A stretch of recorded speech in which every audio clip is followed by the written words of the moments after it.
We are honored to have Kwame Alexander as our keynote speaker this morning.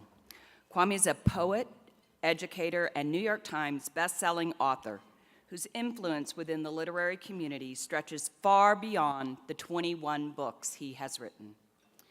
He wrote his first poem when he was 12. It was a poem for his mom on Mother's Day. In college, he wrote another poem for another girl, the girl who ended up being his wife. Kwame is the founder of two literacy organizations, Book in a Day and Leap for Ghana.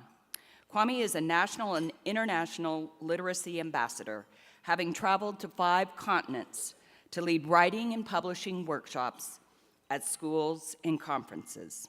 In the US, he visits schools and libraries to read his poems and encourage literacy. In 2015, he became the first Dorothy Carter Writer in Residence at Bank Street College of Education. He is also the recipient of the 2015 Newbery Medal for his novel, The Crossover. Kwame has owned several publishing companies and has written for stage and television, including TLC's Hip Hop Harry. He has recorded a CD and hosted a radio show. When Kwame's not listening to jazz at Panera Bread while sketching out his ideas for his next book, he can be found walking his 7-year-old daughter to school. Be sure to check out Kwame's new book, Surf's Up. Scheduled for release in February, Surf's Up is receiving rave early reviews. In a recent Publishers Weekly starred review, Surf's Up was described as a rousing high five to the power of reading. And Booklist calls it a fun romp with a twist. Please, let's warmly welcome Kwame Alexander.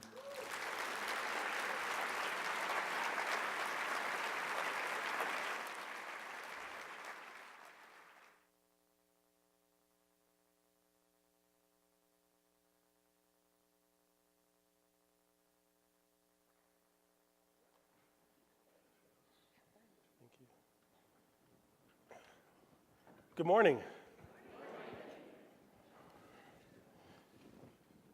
A few people mentioned yesterday that they were excited to hear my speech today, this morning, and I said, at 7:45 in the morning? And one bookseller said, yeah, we'll be there. We'll be tired or hungover, but we'll be there. I had no idea that book people partied like this. Oh my goodness, I mean, last night with Heather and Rachel and Heidi and Angus is like the party leader. I mean, this guy, and Drew, where are you, Drew? Yeah, there you are. I got my eye on you. I would like to thank the American Booksellers Association, Ingram, my publishers, North-South Books, and all of you for being here this morning, this very early morning, in whatever condition you presently are in. Drink a lot of water.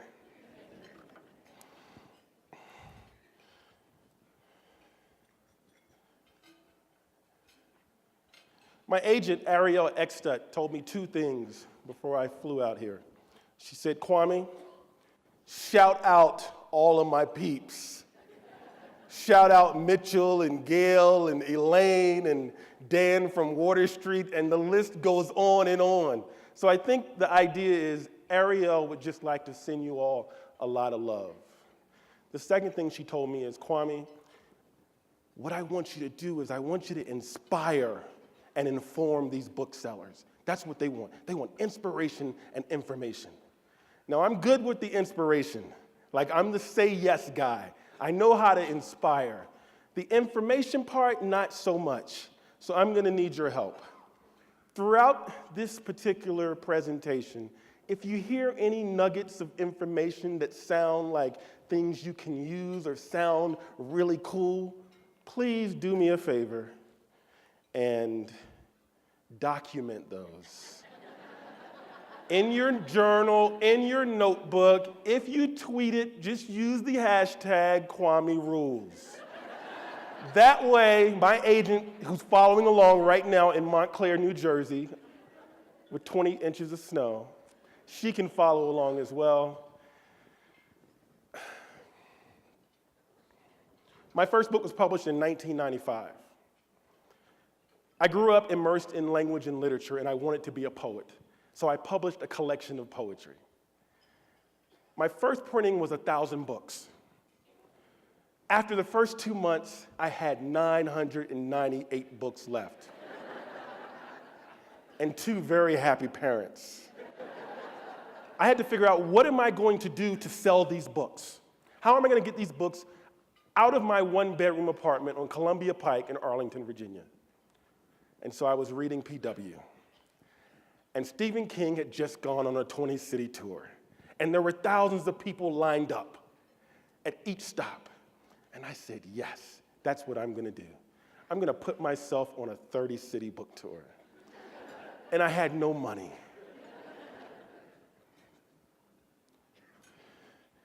I found stores like Marcus Books in Oakland, like Midnight Special on Santa Monica Promenade. I found all kinds of stores, and I called them and sort of inquired blindly what it would take to set up a book signing. It was just so difficult to be able to set up a book signing on my first book, and no one knew who I was. So I had all of my friends call the bookstores. Do you have the new Kwame Alexander book?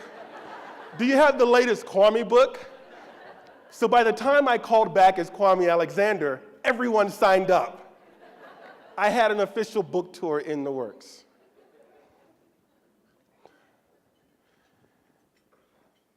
I visited about 55 bookstores, most of them indie, maybe 3 or 4 Borders. And when I got to Los Angeles at the end of the book tour, I went to 2 stores. One was a store in Westwood, in Hollywood, and I took all the money I had out of the bank, and I gave it to all of my friends who had no money to buy books. And I said, come to my book signing and buy a couple copies of the book. So they came to the book signing, and they bought all the books. And the bookstore was flummoxed. A poet from Virginia? Really? And they asked me to come back when my next book came out. The second thing that happened was I ended up at a way indie shop, a church bookstore. And I was to do a book signing after the church service.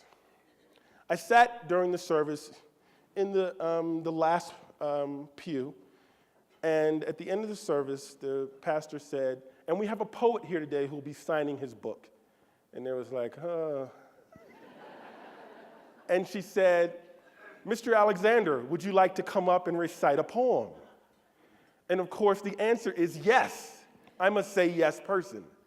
And here's an opportunity to share my poetry with 400 people. Maybe I had about 100 books left over, and this was my last stop, and I needed to sell them in order to get home. I stood up in front of the church with about 400 beautiful black women in church hats. Now, what I didn't tell you is the poetry that I wrote love poems, and some of them were quite questionable.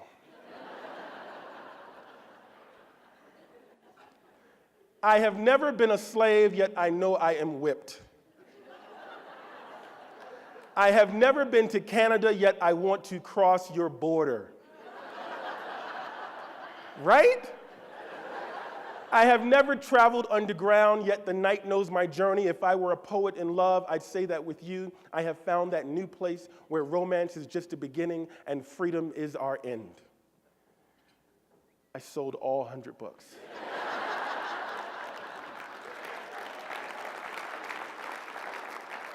At the end of that poem, it was complete silence. And then in the back of the room, you heard some woman say, "Hallelujah." This was sort of my beginning into book selling as a business owner, as a writer, because I had been raised by a father who was a book publisher, a book distributor, a bookseller.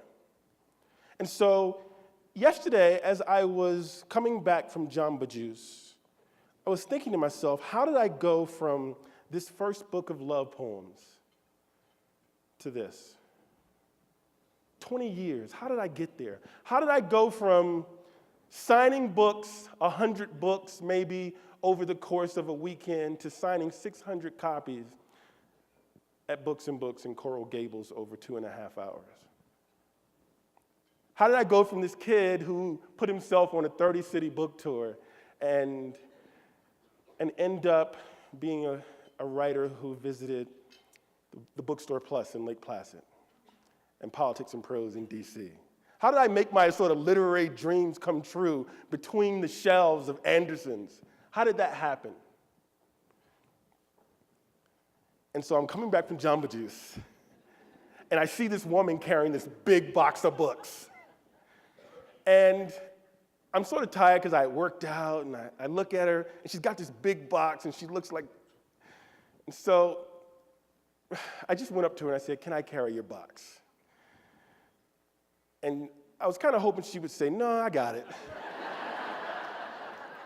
She said, "Yes," and she gave me the box, and I carried the box. Her name was Nancy Simpson. On the way carrying the box, I sort of laughed to myself because I remembered where this all started, where this love of books came from, where this idea of saying yes to writing and selling books started. It started because when I was 2 and 3 and 4 and 5, like Charlie and Luke,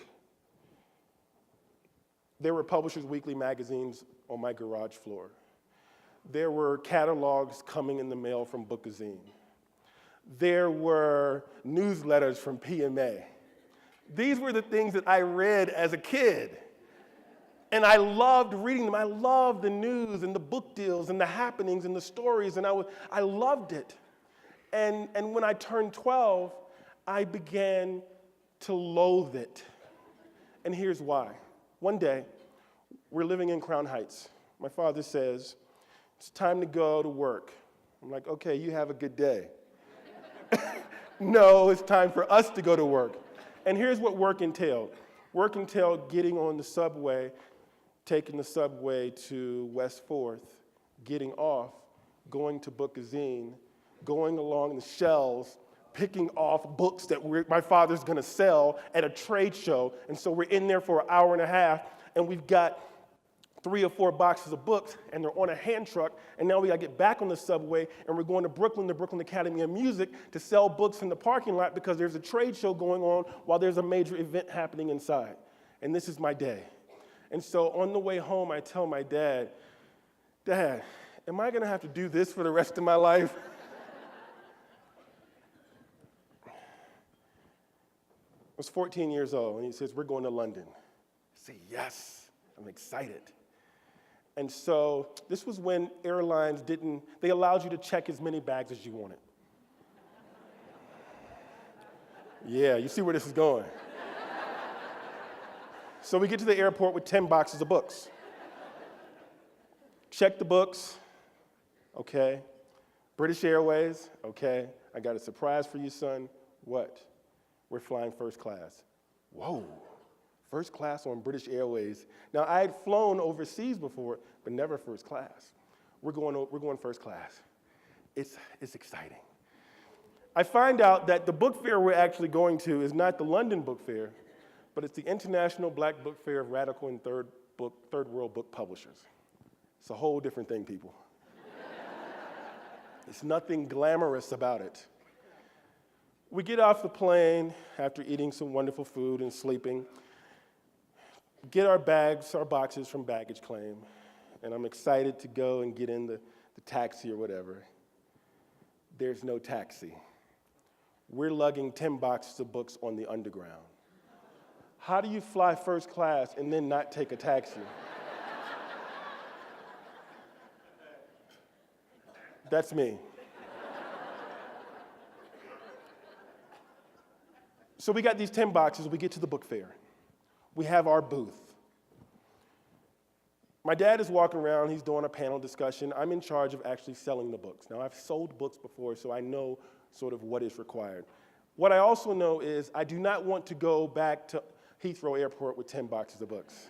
So I've got to figure out how to sell 10 boxes of books.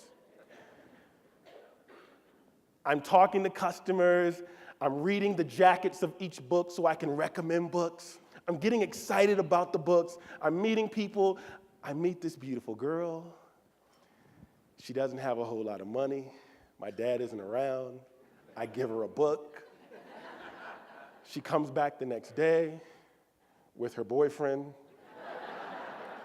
He buys $100 worth of books. I'm selling books.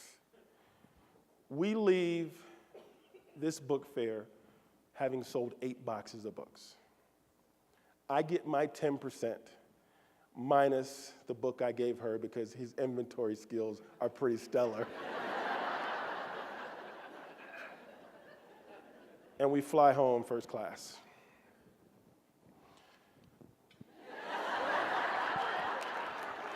Help me out. Somebody give me something. Give me something. Anything? I'm persistent. I'm persistent. And so booksellers have to be persistent? Okay, I'll take it. Anything else? I'm charming? Well, thank you. Nothing like someone coming into your store and you've got a frown on your face. Always smiling. Say it again? Confident. Passionate. Empathetic. What? Chutzpah. Engaging. I took all of the things that I learned from my father over the course of my publishing life and decided I was going to start my own company.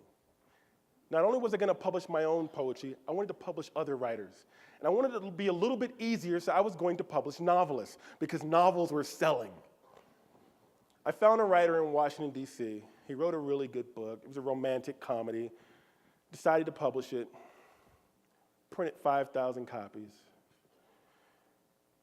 And then decided I was going to put him on a book tour. I was going to sort of mimic what I had done for myself. What I didn't realize is that this guy was not passionate, engaging, charming, any of the things we talked about. So I called Louis' Bookstore Cafe on North Charles Street in Baltimore, Maryland. And I said, I want to do a book signing. Now, of course, I'd had all my friends call. Sure. I called the author was African American. The main characters were African American. So I sort of knew my market for this book. I called every African American sorority and fraternity in Baltimore. I sent a letter to every African American civic organization. I got the author on the radio, and I went on with him because, again, he wasn't that passionate and engaging, on the morning show. I had sort of a groundswell of attention to this book in this market. And so the bookstore is getting calls, and so the bookstore orders a lot of books from Ingram, and we're all good, and we're all excited. And then 2 days before the event, I'm realizing we're going to have a bookstore full of people, and I have an author who can't really communicate, except on the page. So I hired 2 actors, and I rewrote the first chapter of the book into a play script. And I worked with the actors over the 3 days. 102 people showed up at the book signing. It was standing room only, and the author gets up to start talking, and he says, "Hi, my name is," and everyone's like, "Oh, really? This is what we're in for the next hour?" And then all of a sudden, out of nowhere, 2 people stand up out of the audience and begin to act out the scene from the book. This has all been planned. Every book sold. I think sometimes we got to say yes to creativity. We got to say yes to thinking outside of this box that we find ourselves in sometimes. There's more than one way to sell a book. So now I felt really good. I was selling a lot of books. Doubleday bought the book from us. They ended up publishing this novel, and Tupac Shakur died on September the 13th, 1996. and I decided to write a book of essays. I called all of my friends from around the country who were writers, and we wrote essays. This was at the beginning of this sort of technology, which Xerox called Docutech. And so I decided I was going to print on demand. So we printed maybe about 500 books. I got a write-up in PW, really small blurb. Apparently, Cohen Book Distributors saw the write-up, because I got a call from Sheila Kowalski. She said, "Is this real? Are you publishing a book on Tupac 2 months after he passed?" I said, "Yes." She said, "I'm going to send over a purchase order." I said, "All right." I'd never seen a purchase order. I mean, not on my own. With my dad, I saw them. I got a purchase order from Cohen Book Distributors for 6,000 books. I had printed 500 copies on print on demand. I had to figure out a way to sort of make that happen, and of course, Thompson Shore helped me with that. So then I get a call from Brent Cunningham at Small Press Books. "We want to get your books in City Lights and all these sort of West Coast bookstores." And he sent me a purchase order. So now I'm sort of publishing books and feeling really good that this is going to work. This book publishing thing is going to work. I'm writing love poems. I am publishing other writers. And then I go to a conference in Florida, the Florida Council Teachers of English. And they asked me to come and do a panel discussion or do a seminar on literature. And it's a children's literature, it's teachers, so it's K to 12. I write love poems. I go because I like to say yes. I love walking through doors, figuring out what's on the other side, and then making it work. So I get there and do my seminar, and afterwards they said, "That was great. We're having a workshop, a luncheon, an author luncheon. Would you like to join us and read some of your poetry?" Yes.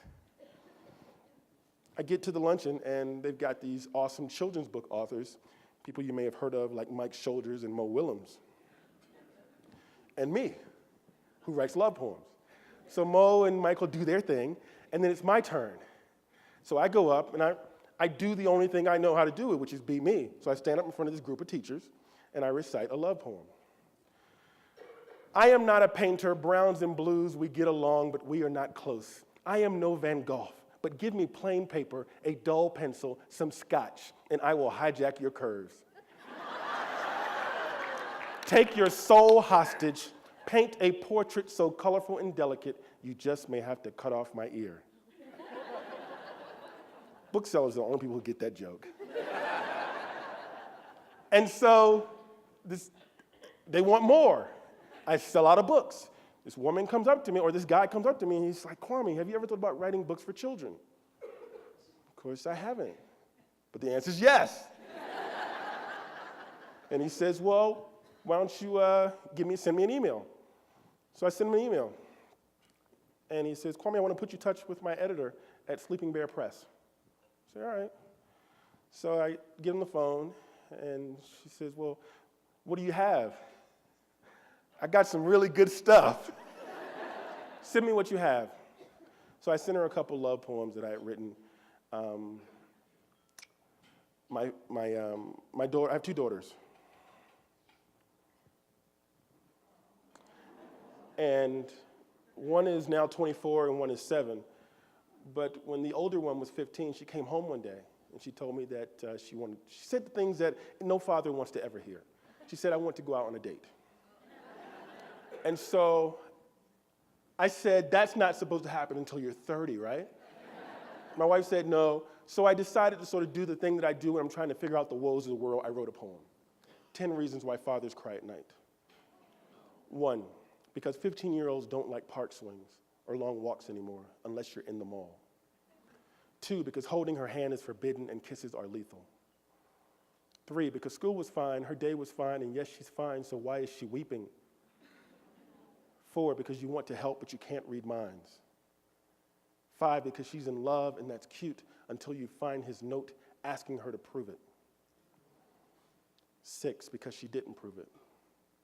7, because next week she's in love again, y'all, and this time it's real. She says her heart is heavy. 8, because she yearns to take long walks in the park with him. 9, because you remember the myriad woes and wonders of spring desire. And 10, because with trepidation and thrill, you watch your teenage daughter who suddenly wants to swing all by herself.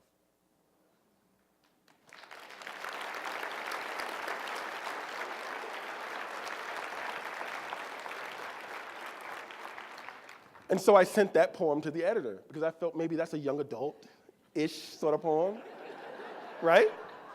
And so she says, wow, I like it. I'm not sure if it's a book, but I like it. Do you have anything else? Yes. As a matter of fact, I do. And so I decided to write a book about jazz music. Because my daughter used to cry when she was a baby, like most babies do, and I'd play Ella Fitzgerald, and she would stop crying. So I said, I want to write a book about jazz music for kids. So I wrote this book. It's about a rooster that hangs out with Duck Ellington and Mules Davis. The editor at Sleeping Bear loved it. 6 months later, I had a contract. A year later, the book came out. Sleeping Bear does a great job promoting their authors and their books. I had been in this business for 15 years, and I wanted to sell a lot of books. I mean, I had a family. I was tired of having a job, and my daughter went to Montessori, which is like sending her to Harvard. And so I wanted to sell more books. The bookstores were selling okay, but I had to sort of figure out what am I going to do. So my wife said, well, you've been laid off from your job. You got about 3 months, and then you got to find another job if you can't figure out how to make this book thing work. And I had to listen to her because she was my wife. So I couldn't figure out anything. Like a month before the deadline, she comes to me and she says, have you ever thought about going to farmers markets? I was like, no, I'm not going to a farmer's market. Why would I do that? And she's like, you should try it. My wife is a lot smarter than I. So I said, fine, I'll try it. So I ordered a bunch of books from Sleeping Bear. I went to a farmer's market in Reston, Virginia. The farmer's market cost $25 per table. There was a bookstore, independent bookstore, Reston Used and New Books, like maybe arm's length away from me. So I'm out with my table that I paid $25 for. It started at 9, it ended at 1. At 12:15, I'd sold $1,000 worth of books. I got home, my wife said, I told you, now give me the money. For the next year and a half, I went to farmers markets 3 days a week. I went to farmers markets up and down the East Coast. You can only do it from sort of, I guess, May to November. We're not out west, so. But it worked out really well. So at one of these farmers markets, I am looking at the woman across from me, and she has some frogs. I was like, these frogs are really cool. I stare at them every Saturday when I go to this farmer's market, and I just love these frogs. Her name is Stephanie Gleichner. And I sat there one day and I said, I really would like to give these frogs a story. They seem like they have a story. So I came up with this idea while I was sitting at the farmer's market, and I wrote this story about two frogs, Bro and Dude, who are going surfing, but one frog is reading an unput-downable book called Moby Dick.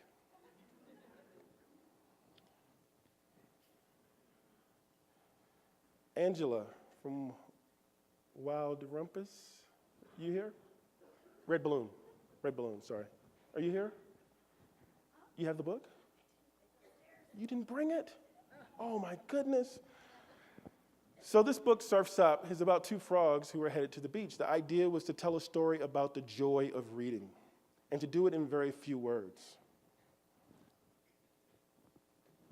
How did I come from sort of this guy who wrote hundreds of love poems to writing for children? I think inevitably I believe that literature can empower young people.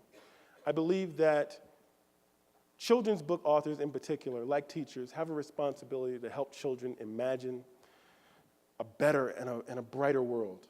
It's a huge responsibility. Booksellers, you all are sort of the the vehicle that gets these ideas and ideals to the children, to the teachers, to the librarians. And I can't thank you enough for doing that. So I believe it's important for each of us to say yes. To say yes to opportunity, to ideas, to thinking outside of the box. I was nurtured along the way by so many people who didn't know they were nurturing me, whether it was Sheila at Cohen or Brent at Small Press or Clara at Human or the Richardsons at Marcus or the Politics and Prose people.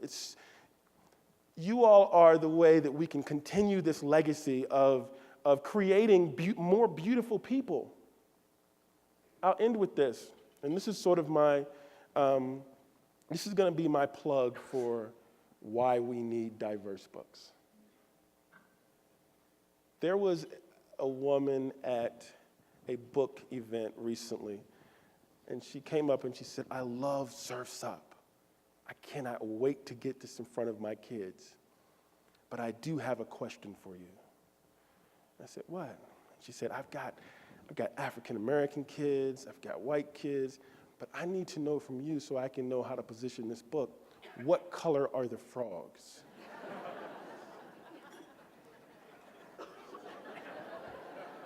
I mean, it's just absurd. It's funny, and it's just sad, but it's, what color are the frogs?